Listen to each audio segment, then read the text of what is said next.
धूर्त बिल्ली का न्याय की कहानी। बिल्ली का न्याय स्टोरी इन हिंदी बहुत पुरानी बात है। एक जंगल में एक बहुत बड़े पेड़ के तने में एक खोल था। उस खोल में कपिंजल नाम का एक तीतर रहा करता था।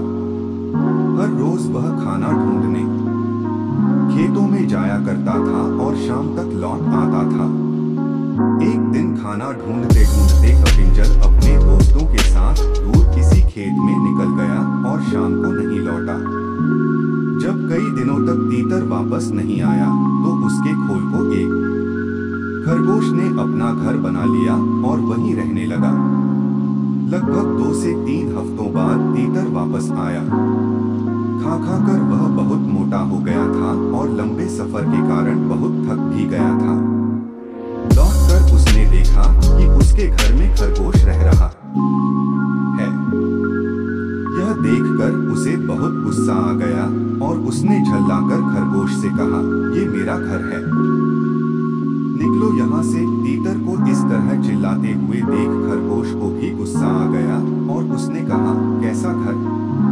कौन सा घर?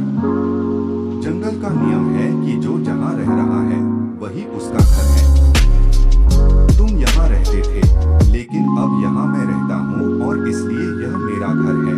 इस तरह दोनों के बीच बहस शुरू हो गई।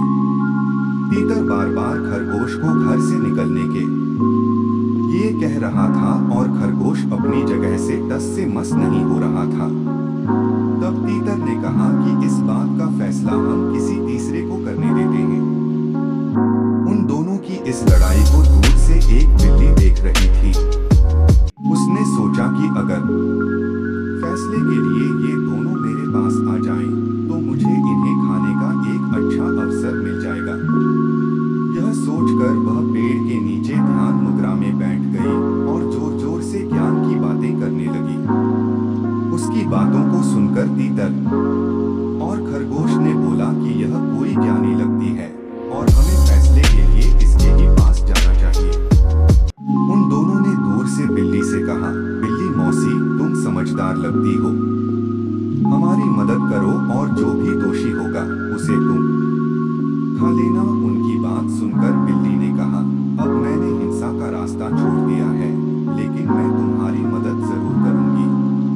समस्या यह है कि मैं अब बूढ़ी हो गई हूँ और इतने दूर से मुझे कुछ सुनाई नहीं दे रहा है। क्या तुम दोनों मेरे पास आ सकते हो? उन दोनों ने बिल्ली की बात पर भरोसा कर लिया और उसके पास चले गए। जैसे ही वो उसके पास गए, बिल्ली ने तुरंत पंजा मारा और एक ही झपट्टे में दोनों को मार डाला। कहानी से सीख। इस कहानी से हमें यह सीख मिलती है कि हमें झगड़ा नहीं करना चाहिए और अगर झगड़ा हो भी जाए तो किसी तीसरे को बीच में आने नहीं देना चाहिए।